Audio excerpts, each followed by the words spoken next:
Depuis la sortie du bloc Écarlate et Violet, on a le droit à plusieurs séries marquantes, chacun apportant sa nouveauté et ses cartes. Aujourd'hui, on va passer en revue toutes ces séries, de la plus récente jusqu'à aujourd'hui, évolution prismatique, et voir quelle est la meilleure série pour une collection. On va commencer avec Écarlate et Violet EV1. À partir de cette série, c'était la première, c'était le renouveau des ex. On avait pas mal de petites airs qui étaient pas mal. Je pense au Ramolos, je pense aussi au Mascaïman, bien évidemment. C'est une carte assez sous-cotée, les gamins. Quand elles se font dans son décor et tout, dans son émulation, ça qu'on cherche dans les airs. Mais aussi, la série de Pokémon de Tarsal jusqu'à Gardevoir de EV1, c'est juste magnifique. On a aussi eu l'arrivée des Terra Crystal. Moi, je dirais que pour une collection Pokémon à ouvrir, Écarlate et Violet 1, si vous en trouvez dans le magasin proche de chez vous, vous en trouvez à des bons prix, franchement, ça peut être pas mal. Comme quoi que c'est une série qui a un bon taux de drop, c'est pas le meilleur, c'est pas le pire non plus. Donc moi, je dirais que Écarlate et Violet 1, pour une collection, ce serait en bien. Après, on va passer à Évolution à Paldea. Là, c'était la deuxième série. On commençait à être habitué aux ex, mais dans cette série-là, on a eu les starters de Écarlate et Violet qui sont apparus comme le Flamigator, le Palmaval et Miascara. Dans Évolution à Paldea, on a eu aussi des belles airs. Ça, c'est vraiment un truc qui a pas été loupé pendant ce bloc Écarlate et Violet, qui n'est toujours pas fini d'ailleurs. Je parle du Nemelios, je parle aussi du Chochodile, du Crocodile et Flamigator. Tous les starters à air. Bien sûr, la Raichu à air qui est magnifique. Le Magikarp, on pas s'en passer. Pour moi, encore une fois, Évolution Paldea pour une collection. Si tout Évolution Paldea, les top drops sont corrects. Franchement, ils sont assez corrects. De mon expérience, pour moi, de quand j'en ai ouvert, c'était un bon top drop. Donc, je vais mettre pareil en bien. Maintenant, on va passer à Flamme Obsidienne. Flamme Obsidienne, bien sûr, très connu pour son Dracofeu alternative et aussi le Dracofeu X qu'ils ont un peu repris dans Destiny to Paldea. Là, encore une fois, je vais un peu me répéter, mais on avait des très belles airs. Le Malos, le Cisaiox, le Mélo, pareil. Et on avait des bonnes alternatives. En alternative, on avait Dracofeu, Bécaille Glaçon, Vrambotor et le Roucarnage. Et après des dresseurs, mais je ne les cite pas. Donc c'était belles airs à un bon prix. Mais maintenant, Flamme Obsidienne, on n'en trouve pas beaucoup. Car c'est une série que tellement de personnes aiment avec le Dracofeu alternative que voilà. Et les boosters commencent à bien monter. Donc pour moi, ce serait un moyen. Flamme Obsidienne serait un moyen vu qu'on trouve pas beaucoup de boosters. Maintenant, on va passer à 151. 151, que dis-je? Mais si vous avez des boosters 151, vous pouvez que bien commencer votre collection.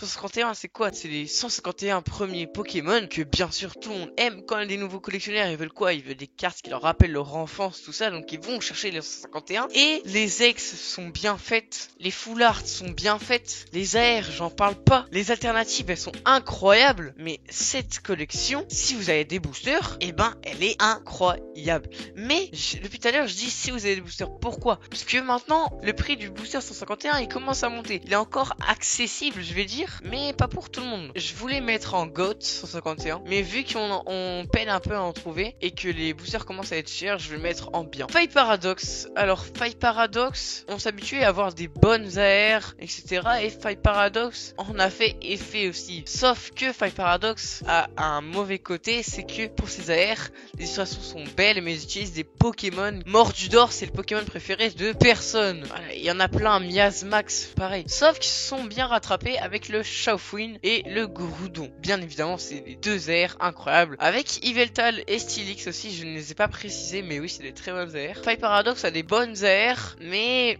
ça commence à être pas fou. Le truc de Faille Paradox, c'est que le Karchakroc ex alternative les sauve bien évidemment. Karchakroc est un Pokémon très aimé et en plus cette carte est magnifique. Après, je ne dis pas qu'il y a que Karchakroc qui est une bonne alternative, mais quand même, ça reste la carte de la série. Donc pour moi, Faille Paradox, ça va partir en moyen. Passe à Destiny de Paldea. Destiny de Paldea, mon chouchou, mais je vais quand même être assez exigeant et optimiste. Pour moi, Destiny de Paldea, quand tu commences une nouvelle collection, les boosters sont accessibles. T'en trouves sur Card Market aux alentours des 8€, 7€. Franchement, c'est accessible. Et quand tu ouvres un booster, t'as presque toutes tes chances de... Je ne dis pas, attention, je ne dis pas que dans tous les boosters, il y en a. Vous pouvez ne pas avoir de chance, mais t'as énormément d'avoir un hit. Parce qu'il y a des shiny, il y a énormément de shiny. La collection est juste immense. T'as le Pikachu shiny qui est magnifique, le Salamèche shiny qui est magnifique. T'en as tellement des cartes shiny, je pourrais t'en faire pop ici. Il y en a trop. Après, en termes d'AR, Destiny Paldea, c'est pareil. Les AR shiny sont juste incroyable. Surtout que pas toutes les airs shiny sont très belles et tout ça. Tu vas pas tout le temps tomber sur le Mew shiny. Mais bon, ça c'est comme dans toutes les séries. Juste que vu que t'as un très bon taux de drop, bah ça reste quand même très bien d'avoir une full art shiny. Après les airs, bon les airs sont vraiment pas ouf. Il y en a que 3 et en plus elles sont moches. Mais ça c'est vraiment le petit souci sur Destiny de Paldea. Mais bon, quand on compare Destiny de Paldea à Évolution à Paldea, bah c'est quand même beaucoup mieux Destiny de Paldea. Oui, 151 c'est mieux, mais quand tu débutes la collection, tout ça, bah tu vas avoir du mal à trouver des boosters 151. Donc pour moi, Destiny de Paldea, ça part dans GOAT. Je suis désolé, j'ai été optimiste, même si c'est ma série préférée. Pour moi, j'ai été optimiste. Vous pourrez me dire dans les commentaires, vous, qu'est-ce que vous avez mis dans GOAT? Qu'est-ce que vous aurez mis dans GOAT? Et qu'est-ce que vous aurez mis dans à éviter? Force temporelle, c'est l'arrivée des high-tech, si je ne me trompe pas. On a eu une belle high-tech dès le début, c'est la Master Ball. Mais après ça, on n'a pas eu des high-tech vraiment folles. Pour moi, les high-tech, c'est vraiment pas ouf. En termes d'AR, force temporelle, c'est plutôt pas mal. On a des Pokémon qui sont pas les meilleurs Pokémon de la Terre, mais les illustrations vont bien avec le Pokémon. Et franchement, même si les Pokémon qu'on n'apprécie pas fortement, moi j'aime beaucoup ces AR. Pour moi, je parle par exemple du Boscara que j'ai dans ma collection. Tu es Edin magnifique dans sa petite forêt. Flamiaou, pareil, petit starter Flamiaou. Donc en termes d'AR, on est bien servi. Avec aussi le Fantominus, là pour moi la meilleure AR de force temporelle. Le Métalos qui est juste magnifique. On a plein d'AR, pas mal. Après, en termes de full art, franchement, on n'a pas beaucoup de full art, mais les full art qu'il y a, c'est correct. C'est pas les meilleurs full art, mais pour moi, c'est correct. En termes d'alternatives, je parle pas beaucoup d'alternatives dans cette vidéo, car les alternatives sont quand même assez chères. Mais bon, là, pour moi, dans une série qui fait surtout les AR, car les AR, c'est un truc qui drop assez facilement, même si c'est compliqué. Et pour moi, dans une collection, c'est les AR, c'est le meilleur. Donc, les alternatives de force temporelle, on a les nouveaux trucs temps passé, temps futur, avec ver de fer, feu perçant et serpente-eau. Pour moi, serpente-eau, c'est la meilleure, bien évidemment, je pense que vous allez être d'accord avec moi, mais temps passé, temps futur, j'accroche pas trop. Pour moi, c'est pas fou.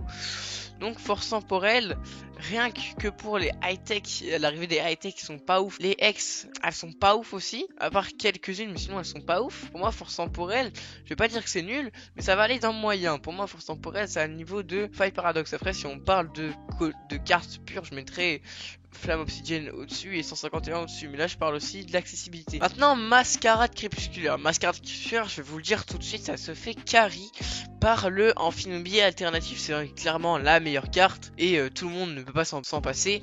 Après, sur Mascarade Crépusculaire, les trucs qui sont pas ouf, c'est bien évidemment les X qui sont pas dingues. En plus, c'est des Pokémon que pas beaucoup de monde aime. Et les high-tech. Les high-tech, il n'y en a même pas une de bonne. Franchement, c'est pas ouf. Après, on peut pas tout cracher sur Mascarade Crépusculaire. C'est une série que tu trouves un peu partout dans les magasins et tout ça. Et il y a des bonnes airs. Il y a des bonnes airs dans Mascarade Crépusculaire. Je pense aussi au Simiabras que j'ai dans ma collection. Le vert pomme que j'ai aussi dans ma collection. Le Evoli, je t'en parle pas, c'est l'AR carte. C'est l'AR phare de la série qui est juste magnifique. Après, en full art, on a quelques full art qui sont pas folles, mais il y en a quand même 2-3 qui sont bien réussis. Je pense au Luxray, aussi au Amphinobi Terra Crystal et au Lance-Orient Terra Crystal. Pour moi, vu que ça se fait carry par Amphinobi, Mascarade Crépusculaire, à part ça, c'est pas ouf. Donc encore une fois, je vais mettre Mascarade Crépusculaire dans moyen, même si bon, il y a des meilleurs AR et tout ça, mais les AR ça tombe beaucoup moins que les X et les X ne sont pas réussis. Sur Mascarade Crépusculaire, vous pouvez totalement ne pas être d'accord avec moi. J'étais à deux doigts de le mettre dans bien, j'étais à deux doigts de le mettre dans nul. Fable Nébuleuse, la série qui fait polémique, une série que peu de monde aime. Franchement, c'est quand tu demandes dans la rue des gens, est-ce que vous aimez Fable Nébuleuse? Non, directement. Franchement, c'est une série qui est très peu aimée. Les high-tech sont nuls, les ex sont pas ouf. Il y a que le Hipporoi X qui est là pour sauver. Franchement, à part ça, c'est pas ouf. Les AR par contre, il y en a quelques-unes qui sont bien. Même la plupart des AR sont bien. Je te parle pas du Fortusimia et du Favianos, pour moi sont pas ouf. Mais le reste des AR sont pas mal. Sauf que les AR ça drop pas beaucoup. Même si on pense bien évidemment au Persian, on pense au 1CH, on pense à la petite série de Skelenox là, la petite série d'évolution de Skelenox. Mais à part ça, on a des alternatives qui sont pas ouf, des nouveaux Pokémon de Écarlate et Violet surtout, Félicanis et Fortusimia, des Pokémon que au début je connaissais pas ces Pokémon, je vais pas vous mentir. Et franchement, c'est des Pokémon que pas beaucoup de monde aime.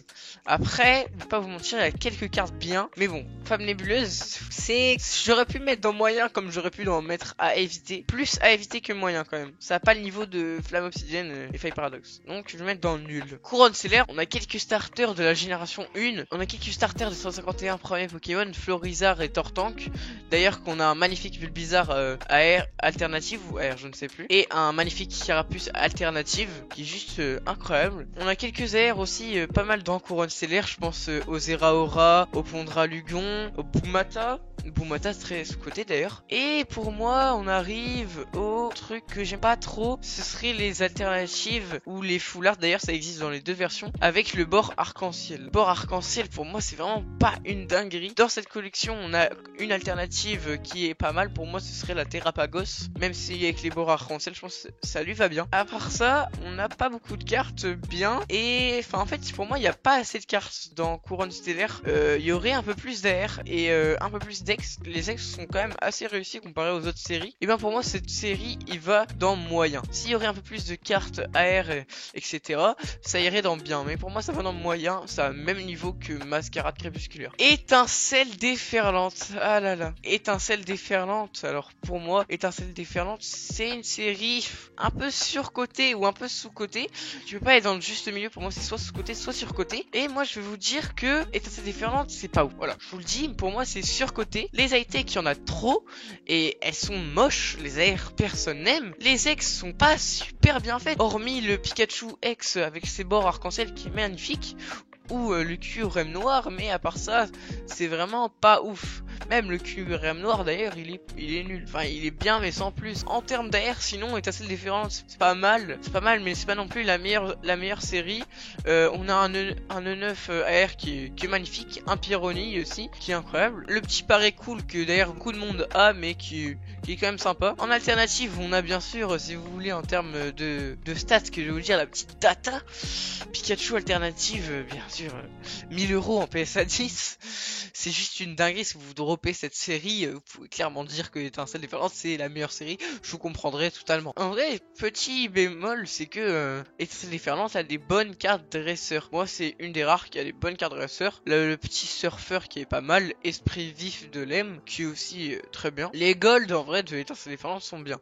Mais pour moi en fait c'est une série que peine à en trouver. Le prix ils étaient assez stagnants mais d'un coup ils ont augmenté.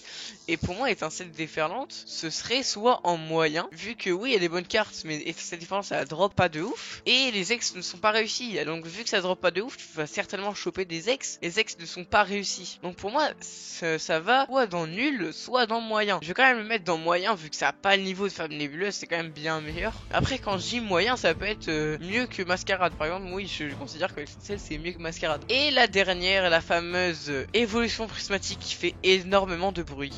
Évolution prismatique si on parle juste en termes de cartes. Juste en termes de cartes pour l'instant évolution prismatique bah ça va encore. C'est pas la meilleure série en termes de cartes parce que il y a des Pokémon qu'on n'aime pas qui sont là tout le temps comme ceux du temps futur et non il y a que le temps futur comme ceux du temps futur et comme Augerpon. Augerpon il nous saoule dans cette série. Il est là tout le temps. Pour ceux qui ont ouvert soit vous avez eu Augerpon X ou soit vous avez eu la chance d'avoir une alternative et dans les alternatives bah il y a Augerpon X encore une fois qui nous saoule tout le temps. Et dans les alternatives en fait il y en a trop. Oui oh les évolutions c'est incroyable dans les évolutions prismatiques. En plus ils sont en drop une elles sont à 200 €. Mais les gars vous oubliez que dans les alternatives il y en a énormément d'alternatives. Il y a des alternatives dresseurs, il y a des alternatives de Augerpon qui nous saoulent. Donc c'est quand même assez dur d'en dropper. Après les golds sont pas mal. Mais quand je dis sont pas mal c'est qu'il y en a que deux. Il y a la Terrapagos et la Pikachu. Donc voilà donc pour moi évolution prismatique ça va dans soit à éviter soit dans nul. Je vais quand même mettre dans à éviter parce que les prix font que de monter. La hype est énorme avec l'évolution prismatique. Il y a trop d'alternatives. Pour moi s'ils auraient mis des Augerpon en full art par exemple parce qu'ils ont un peu la gueule d'une full art et ben ça pourrait passer vu qu'en alternative je pourrais avoir des évolutions. Mais encore en termes de beauté de carte Augerpon c'est juste nul. Moi évolution prismatique c'est à éviter. Je vous ai fait ma petite tier list. Vous me dites ce que vous aurez changé et moi je vais quand même repasser dessus. On va quand même mettre évolution prismatique avec Fable Nébuleuse je dirais parce que quand même il y a des plus belles cartes donc il n'y a aucune série à éviter. En fait le truc de évolution prismatique qui pourrait être bien c'est là si vous en trouvez en magasin. Bien évidemment si vous en trouvez en magasin avec le prix magasin là je vous dis ça passe en bien. ou en moyen. Mais sinon, si vous en trouvez pas en magasin, que vous êtes obligé d'acheter sur internet avec le prix du marché, le prix de revente, vous avez une collection classeur 90 €, c'est juste aberrant. Mais sinon, si vraiment vous en trouvez en magasin, ça peut passer en moyen ou en bien. Je vais quand même revenir un peu. 51 en bien, je la mettrai en premier, bien évidemment. Et je vais quand même changer Flamme Obsidienne et Écarlate Violet. Parce que Écarlate Violet, c'est pas une dinguerie. Je l'ai un peu trop saucé. Mais le seul petit bémol d'Écarlate Violet, c'est que maintenant, vu que ça commence à se rarifier, vu que ça date un petit peu, on trouve moins de boosters. Et Flamme Obsidienne, c'est le même cas. Du coup, c'est pour ça que j'ai un peu interchangé les deux. Même si le prix de Flamme Obsidienne est à monter, bien évidemment, vu que c'est une série très aimée. Mais sinon, voilà. Donc, je ne sais pas si vous êtes d'accord avec moi, mais ça, c'est un peu ma tier list finale des séries pour commencer une collection ou pour juste continuer sa collection. Donc voilà. Après, dites-moi en commentaire aussi si vous voulez que je vous fasse la même chose avec les séries du bloc EB, épée et bouclier. Vous me dites en commentaire si je devrais faire pareil avec le bloc épée et bouclier et si vous aurez changé quelque chose dans cette tier list. Allez, bye!